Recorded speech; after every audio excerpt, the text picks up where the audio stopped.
diabetes, and its risk factors. The current presentation has the different purposes of aiming at reaching the target audience and informing it on the most widespread risk factors of diabetes.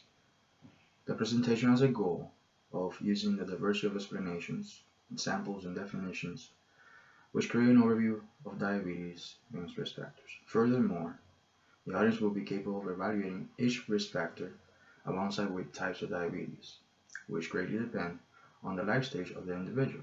In general, at the end of this presentation, not only will the target audience be able to identify the non-modifiable risk factors of diabetes, but also the modifiable risk factors that can greatly reduce the chances of acquiring diabetes.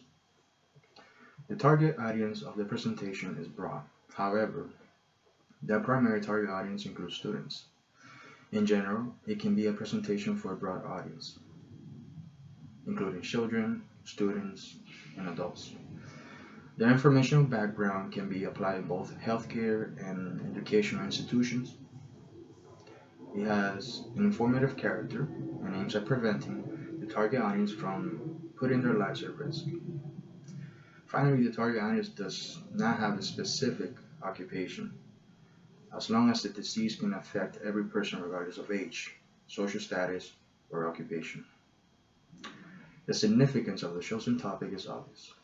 It provides the audience with the informational background of diabetes, which can help avoid activities and habits, potentially ruining a healthy life. Diabetes is also a widespread diagnosis, which makes it more difficult to survive and live according to a normal lifestyle. Awareness of the audience on the risk factors is an expected method which can reduce the number of cases involving diabetes.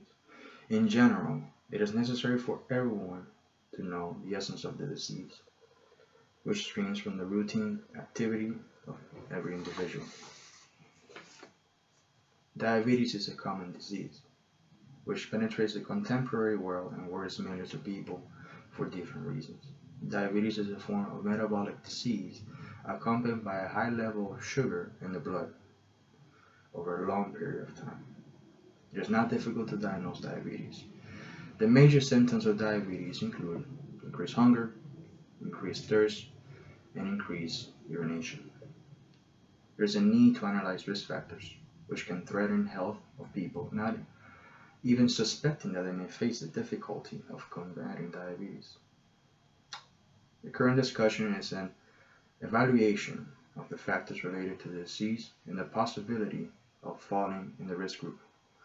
As long as there are three types of diabetes, the following discussion reveals the essence of each type and describes the diversity of risk factors. The three types of diabetes are type 1, type 2, and the final type, gestational. All three types of diabetes result in the fact that the body cannot produce or use insulin. The International Diabetes Federation spread the recent information on the statistics in diabetes worldwide. The following image that I'm going to provide comes from the Huffington Post, Greenberg 2013. As you can see here, it's estimated that 56 million people in Europe live with diabetes. Over here in Africa, over 55 million people. Southeast Asia, 72 million people. Western Pacific, 138 million people. South America, 37 million people. And North America, 24 million people. In total, there's an estimate that about 382 million people live with diabetes. And it's estimated that 46% of them are undiagnosed.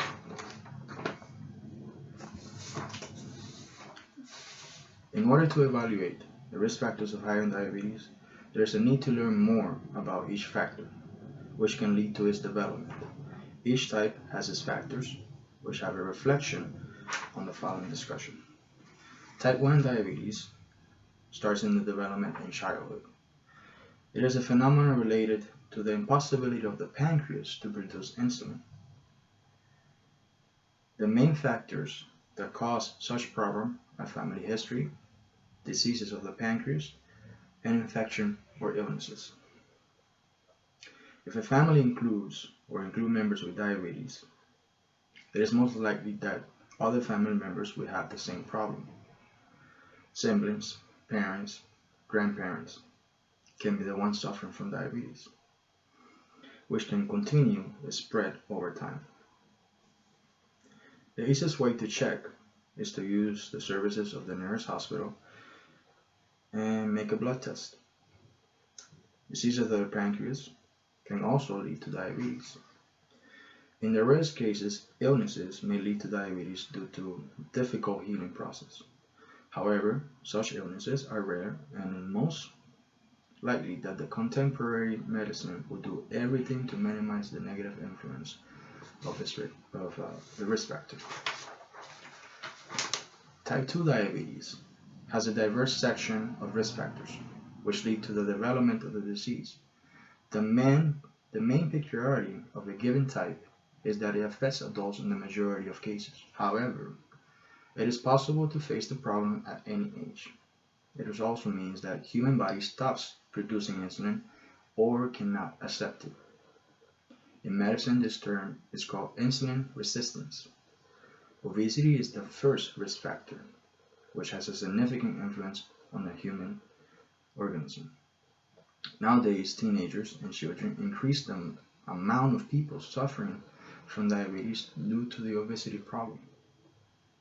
Impaired glucose tolerance is another precondition of diabetes, which can have its analysis with the help of a blood test.